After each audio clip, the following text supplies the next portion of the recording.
Here's what Trump had to say. Great polls just out, leading by 40, 50, and even 60 points. Who expected that? I did.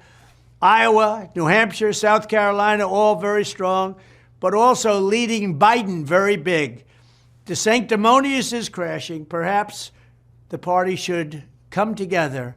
People should drop out of the race.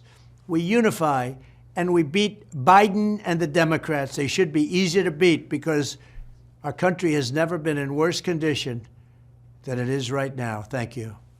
So this tweet from Jesse Kelly says, someone explained to me like I'm 10 years old. How does anyone dropping out help Trump stay out of prison? Please be specific. If everyone drops out, what do we do when the communists in Michigan and Pennsylvania keep him off the general election ballot? My response was it creates a decision dilemma for the Dems. They either cancel the GOP entirely or they keep Trump on. Taking his name off would be apocalyptic. With others in the race, they get a safety net for nuking Trump. But this goes back to what you said a moment ago, and this is or what we were talking about. Here's the deal. I think that you're right. It's this apoplectic decision. I don't think they care. I think that they will do what, and this gets back to the nut of what I've been saying, is that they don't care. They will do whatever it takes to maintain power. Then force them into a risky position. And what happens when this is my question. What happens when we lose, meaning that they say, great, we're going to remove him, we're going to jail him, and then we're going to make sure that Biden wins because you need to avoid the frogs boiling in the pot scenario. If Donald Trump is taken off the ballot and there are 3 people standing behind him, then the ballot in Michigan still has Republican and Democrat on it. But if the ballot has a single party and no one else, that is such a massive leap. The problem we're experiencing right now, we mentioned this in the beginning of the show, every day people say, oh, that can't happen. That would go too far.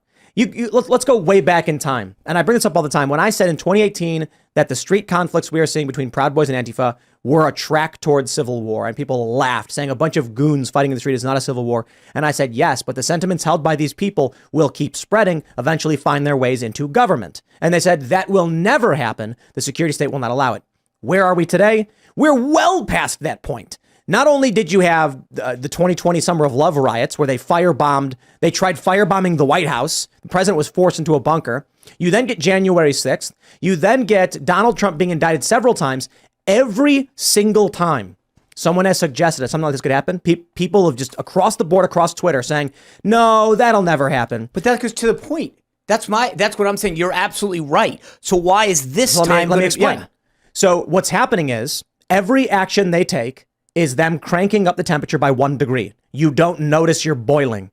Now that they've indicted Trump's lawyers, like Jenna Ellis was indicted simply for being his lawyer. Counts 1 and 2, being party to a criminal organization and violation of public oath of office or whatever. Quite literally, just being his lawyer. There are people on the indictment list where it's like they reached out to a state elector and said, bada bada. They reached out to a lawyer and said this. No, she's just a lawyer. When people said Trump wouldn't be indicted, Mike Cernovich brings this up. He's like, they're going to indict Trump. All of these people on Twitter, these prominent conservatives, like, no, they won't. It won't happen. Then when it does, Trump gets indicted for what? Tax paperwork? Some campaign contribution? That's not even a big deal. The next day, it's classified documents. Okay, well, that's, it's not that big a deal. Then it's trying to subvert the election. Now they're going after his lawyers. What's happening is they're incrementing it to such a degree that now that they're at the point where they've indicted lawyers for constitutionally protected legal work, people are acting like it's no big deal. Yes. So what you have to do is put the Democrats in a situation where they either take 10 steps forward or 2 steps back. And 10 steps forward is like cranking the temperature up past 400 degrees when all of a sudden the frogs shriek and jump out of the pot.